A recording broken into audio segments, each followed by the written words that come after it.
So I wanted to give you an update on the the Toygatti, the MR2. As you can tell behind me, hey, guess what?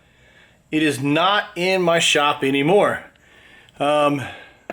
Shop, garage.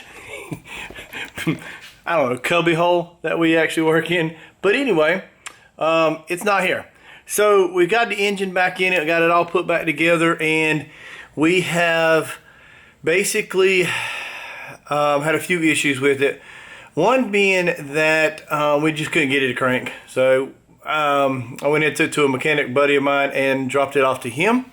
He found out that the camshaft, the timing just wasn't aligned, I guess from the engine builder or whatever.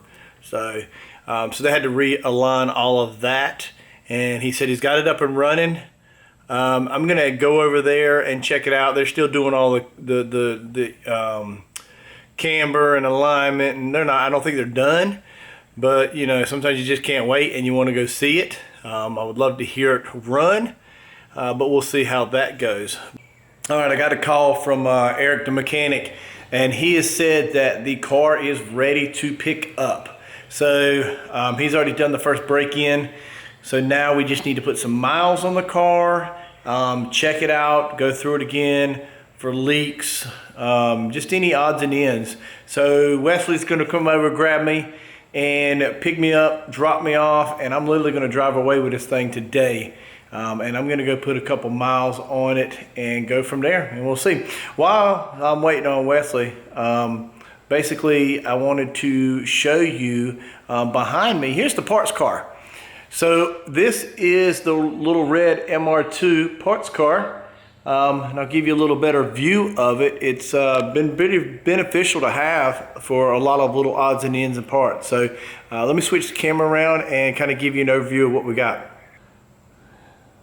So I've actually took the rims off of ours and put on here because we lost one of these at one of the race. We lost a stud, so it kind of hollowed out one of the rims. So I just kind of threw it on here so we can keep it as a roller. Nice little car though. The cool thing about this is it came with a lot of different parts and pieces. But from what I understand, and we haven't really through it, that engine has been rebuilt. They were in the process of putting everything back together. So I think we've got a pretty good engine that we're gonna pull. It is an automatic transmission, so we don't really need that. But we're going to pull that engine and over time, I think I'm gonna go ahead and put that one back together, get it up and running as a spare engine for the Toygatti. So that's gonna be really cool. But I mean, it's just so many parts and pieces.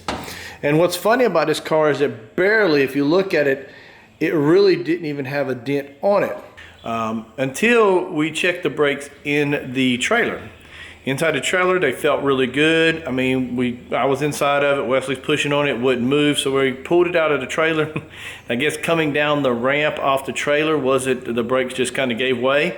So I decided to, instead of taking out my fence, I decided to find a tree as I was coming down the driveway, and I found a tree, and we stopped it. So it's funny, on the track I have not wrecked the MR2, the Toygatti, so I haven't wrecked it or anything like that. I've been very careful, but I wreck a car that the engine doesn't even run. So I got the spoiler beat up. We don't need a brake light. Put a nice little dent in the trunk area and in the bumper down there. So, but again, it's a parts car. I will probably take off body panels, pieces and parts. Eventually I just want to pull everything off of this that I need, and then whatever I'm not going to use, I plan on getting rid of. We don't need the side windows on ours. Obviously don't need the sunroof up here. I don't think there's a crack or anything in the glass, so I think I'm going to keep that. I do like these side pieces. See, we don't have these on ours, but I don't know if that would even work. But down to like little things, motor and lights are in good shape. But I tell you, I mean, for an MR2, this thing is not beat up. I mean, it's just sun faded and stuff, man. It's pretty cool. But I've actually used the several parts from it, It came with new rotors, actually really nice rotors that were sitting inside of here. That was kind of cool. So we're going to use those for the race car. I mean, it was a complete set for front and back. So I'm going to kind of predict me in that it's kind of a race car with a roll cage, and you know, I wonder if we're going to get pulled. I'm just thinking, how long is it going to take before a cop decides to say, wait a minute, I need to check this guy out. And everything's good on it. It's insured, tagged. We don't have a horn, and I think that's about it. I think everything else is good, but I get 1 year before I have to have it inspected because I did my title and insurance and all at the same time. So, or title and tags all at the same time. So anyway, I think Wes is coming now. I'm gonna jump in the truck with him, and we're gonna head over to Eric's and get us a race car. All right, well, I picked it up. We're on the highway. Gonna put a little miles on it. It really runs good, sounds good so far. Brakes. Pretty excited about picking her up, man. It's been months and months and hard work getting to this stage.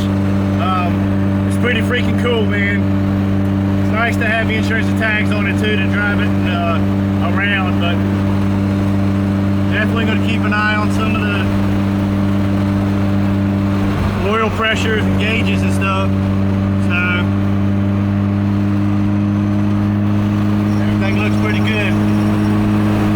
But they just did the braking, and so you know they haven't really put any miles or anything on it, but we're gonna take it to the car wash, go ahead and get her cleaned up, go from there and see. So that way I can check for leaks and other stuff, and I want to check the oil pressure and make sure that we're not losing anything, make sure everything looks good. So very excited right now, baby.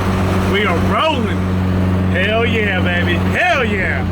Yep, so I've drove it down from Eric's. The idle, it doesn't idle very good, but he said there was some bad fuel in it, so I filled it up. I've got to Clayton, which is probably about 6 miles from there.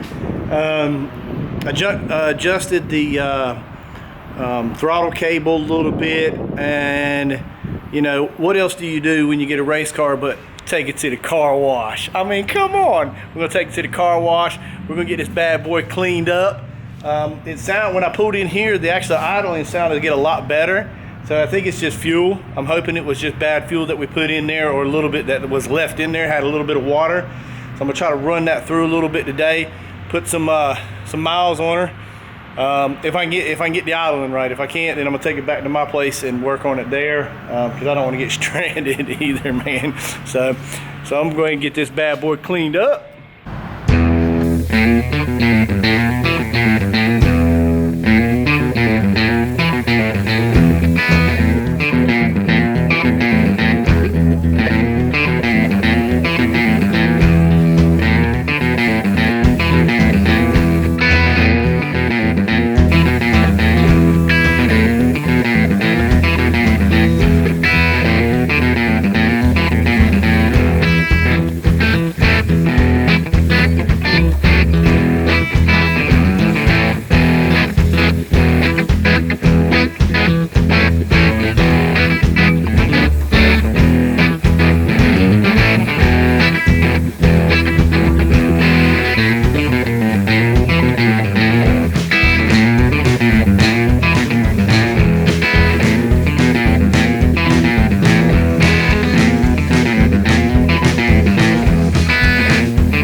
Yeah, that's blinging right there now.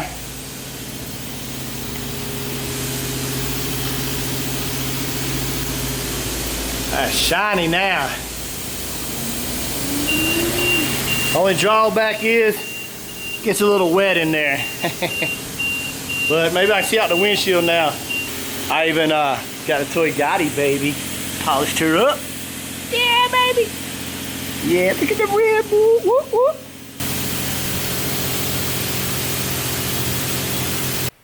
All right, so I've got back to the house. Idling is doing a lot better. I parked it in here beside this parts car. Yeah, the wife's not gonna like that because I just took her spot, but I got to get it out of the way before she gets home. Oh man, but anyway, she done really good, man.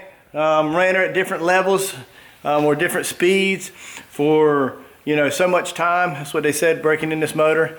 You know, do 45 miles an hour for 10 minutes, go do 55 miles per hour, go 65, go 80, back it back down, and then just do different rates. I tell you, it ran good. It feels good.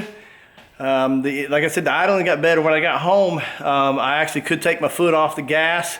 So I think there was just some trash in that line. I'm thinking it was that old fuel, because he said that the mechanic said there was some old fuel left in there and it was so low.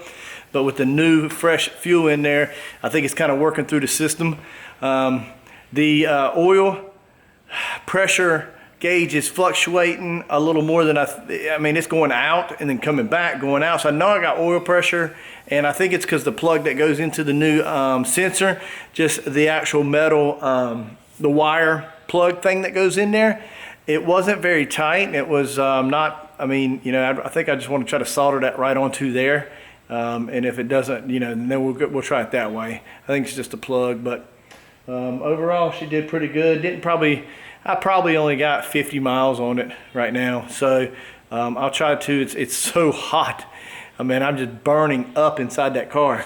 So I need to grab my cool suit and go in there and ride around with my cool suit on, just because it's so hot out here right now. And plus, I don't want to push it. You know what I mean? That's what they said. Don't push it. Check for leaks. You know, go out, run it around for a while. Probably tonight at a different temperature and it's a little bit cooler, I might go run it around for a little bit longer, and then maybe a little more tomorrow. And then we're going to try to get it at VIR on Friday. For one of my drivers. He's also an instructor up there, so I want to see, hopefully he can get it and run it around the track a little bit and really put the paces to it, because he's such a good driver. And maybe we can, you know, if we have any kinks or hiccups at that time, we'll make a small list, because I mean, right now we're a month away from the race and we are normally working the day of leaving for the race. So if everything goes well, we actually might be a few weeks from the race actually ready to go racing, which is crazy. We have never been that ready. So let's keep our fingers crossed that nothing else is going to go crazy. I mean, it's got new brakes, everything, tires ready, the race tires are on there ready to go. So we're just going to keep it on this engine. I'm going to kind of tinker on a few little things and go from there.